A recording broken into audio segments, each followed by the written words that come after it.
Welcome to our Diversity in Maritime Visible Leadership and Allies interview series.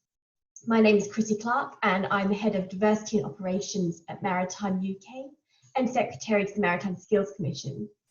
Today I'm delighted to be interviewing Susan Thomson, who is the Head of Operations at BP Oil International. Susie is a Chartered Master Mariner with more than 20 years experience in the maritime industry. And I'm personally delighted to advise that recently she's been awarded the Merchant Navy Medal. Huge congratulations. Thanks, Chrissie. Susie's career commenced as a seafarer in the Royal Fleet Auxiliary. And since then, she's taught marine studies at City Glasgow College and has worked her way up to become an executive at BP. We are delighted to be joined by Susie today. So Susie, what attracted you to the industry? Well, that's a good question, Chrissie. I think when I was at school, so I grew up in a small mining town just outside Glasgow. And I think a lot of job opportunities were focused around the local economy, or going to university, IT, which seems to be a big thing in Scotland. But I was also quite close to the Clyde and was used to kind of seeing the vessels going in and out of the Clyde and up past Greenock. And we used to go on school trips there. And I always thought it was a really, really interesting job to see these ships coming and going. You never not knowing where they'd come from or what they were loading and taking it to. So when it came to a career choice, at 16, I wasn't quite sure what I wanted to do when I grew up. And I think the combination of the cadetship at the time, so that sponsorship towards your degree, without having lots of debt. So again, coming from a working class background, that really is important to me to be able to afford to study. And the combination of being able to travel and see different places and get paid whilst you're there just seems like an absolutely great opportunity. So I applied to a few different companies and chose the Royal Fleet Auxiliary back then as my kind of start out career, which was great. Great. And what would you say has been your greatest career success to date? Oh, that's a good question. Career success. I've probably had a few along the way. So I remember being the youngest person ever to pass the Royal Navy's Frigate Navigating Officer course, which was really good at the time. It's not only youngest, obviously being a female, it was quite nice to kind of push the female and the gender bias even then. It was really, I felt really privileged to get my master's qualification, and which again was something I'd strived for. It took me about 10 years. So it was now really driven, really great to get there.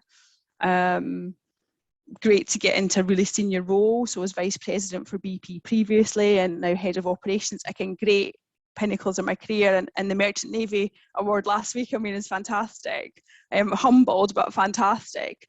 But I think the biggest, and for those that know me who might be listening or not, quite a real person, and I think the biggest testament is actually being able to juggle work-life balance. So I've got 2 kids, and at times it's been a real struggle to try and get that balance as well as pursue my career, and that mum's guilt that kicks in, as well as now trying to make sure you're meeting all your business needs and your own personal needs. I think that's been a real challenge, and that's probably my biggest testament. I'm still there, I'm still on the journey, but it's yeah, I think that's my biggest to date.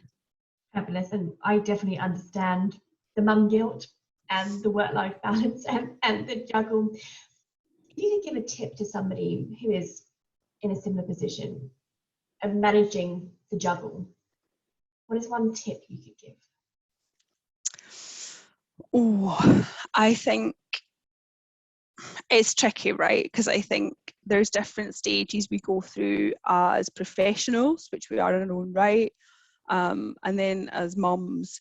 And I'm going to leave out the kind of wife and partner but at the minute, because I think that's a separate conversation, because I think mum's guilt does come to, if I don't know any women, professional or who pursue a career or not, that doesn't have it. And I think the tricky bit really is to talk to other people around you. From a work perspective, you need to talk to your line manager, and you need to have that kind of healthy compromise of this is what's achievable and this is what's not. Have some certain go and no-go areas, and block your diary off for certain things with the kids. And I think COVID has actually really helped this, right? Because now people realise that now people don't just sit at home twiddling their thumbs. Like, it takes a lot of effort, a lot of time, and it's really benefited me, I have to admit, COVID, being able to juggle that work-life balance. But I am looking forward to getting back into the office for a few days. So it'll be good. So yeah, I think, so the long and short of it is, I think, use your peer network. There's lots of women out there that are doing the same, and sometimes it's just being able to vent in a safe space. Speak to your employer. You do have legal rights as well, now men and women, with caring and responsibilities, but most employers should be able to support you through that. And then the other thing is, cut yourself some slack, right? Nobody's perfect, and as much as you might think someone else is doing a really good job, you never quite know what's going on under the bonnet. So yeah, it's just be kind to yourself. No, that's a really, really great tip. Thank you. And so the purpose of this interview series is around visible leadership and allies. And as a visible leader, looking back to your younger self, what do you wish you knew about the industry that you know now? Oh, good question. What do I wish I knew about the industry? I wish I knew the industry was as vast as it is. I think when I was looking back, which is like 24 years ago, right? When I was a teeny bopper deciding to embark on that career, I just saw a ship and wanted to be captain. So that was my ambition and aim, and that was actually really good. It took me on that stride, but actually a ship is an asset. There's many assets out there. There's many supporting umbilicals that support that ship in the logistical chain and the actual massive trade function that we are part of, especially in the shipping sector. 90% of our trade is carried on water at some point. So it's such an integral part, which is really exciting by default, that's where I came into the industry. But actually it's just the vastness of it, and there's so many opportunities, so many ways that we can learn from each other in the maritime industry. And I think it would be, is one of the point of these series in diversity in maritime, it's really embracing the synergies that we have across the sector, and letting people move around would be a real ambition and commitment now of mine as part of the support to Maritime UK. Fabulous. And so we've obviously talked about a bit about the juggle, but what would you say has been your greatest challenge, either personally or in your career, that you've had to overcome, and how did you do this?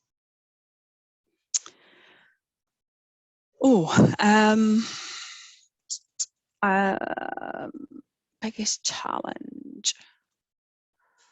There's, I would say, like some obvious, I suppose, non-personal challenges would be first trip cadet and being told by the captain they didn't want my sort on board because I was female, which 16, 17 by that point was quite a strong message. But arrogance got me through, if I could be honest, right? You're young, you just think, what's going on here? I'll be where I want to be, that almost childish arrogance, really, because you're still a child, really, at that age sometimes. And then going through to massive challenge when I was at sea. I'm pregnant and had a real struggle with maternity and parental rights, which is a big issue in our sector. We can see that with COVID now.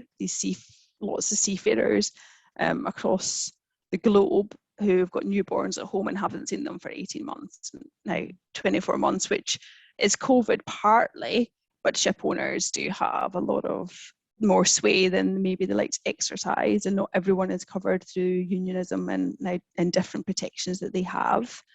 But I think personally, the biggest challenge for me is just having kids and making that adjustment, and almost feeling as if I wanted to stay offshore a little bit longer, and then had kids. And now obviously we know how kids are made, so that made sense, but almost was like, I missed, and it took me quite a while to battle that demon, really, of I really wanted to be seen as a well-established command before I came ashore, because people can challenge you on that. That was the perception. Whereas now, again, having developed in a different route in my career, it's all about the team, right? Actually, it's not about me, it's the collective that makes things work. And I am lucky at BP to be surrounded by great and wonderful people who are much cleverer than I am, and it's working together that gets us along that journey. And I think that's the real message as well back to Maritime UK. It's about that inclusion, it's about that diversity, back to there's challenges happen all the time. It's find people you trust, find people that can hold you up, find people that will support you in your career. And I've been lucky to have, and I've been mentored and supported by some wonderful men in my career, because the industry is predominantly men, who have just really encouraged and supported me to get where I am today. So I'm really lucky in that way. Wonderful.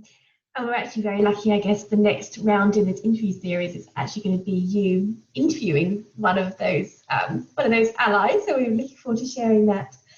Okay, so final question. In your current position, what legacy would you like to leave? Oh, good question. I think the legacy in my current role, I think, is slightly different from what I see as almost, I suppose, a calling that all seafarers, I think, have. And just in my current role, I'd like my legacy to be much more inclusion in the sector. And I think, BP are making good leaps and bounds to that, but at the same time, we can always try harder and be much more inclusive, and encourage people to really put themselves in other people's shoes, right? I think that sometimes what we lack is perspective. Nobody wants to come to work to do a bad job. Okay, everybody comes to do a good job, to get now rewarded for doing now fair days pay, fair days work. I think that's really really common there. I think from an industry perspective, I think the UK and Maritime are in quite a unique position to have quite a vocal voice on that international stage. And I think it's imperative that we support seafaring as a global voice and really set an industry standard for what is acceptable and what is not acceptable for seafarers across the globe. And I think now we're not there. I'm hoping that we get on that journey and I'll be part of it. So let's come and interview me in 10 years from now and see if we've got there and we've got a little bit of a legacy developing. But I'm really passionate actually about looking around us and really appreciating those that serve offshore, or those that serve at the coalface, those that serve in back offices. We're all part of the logistical chain that keeps Maritime UK, that keeps trade going around the world, and everybody deserves to be treated with respect for that. Wonderful. Well, fabulous final words. Thank you so much, Susie. It's been an absolute privilege interviewing you today. Please do stay tuned for the next in the series. Thank you so much. Thanks, Chrissie. Bye.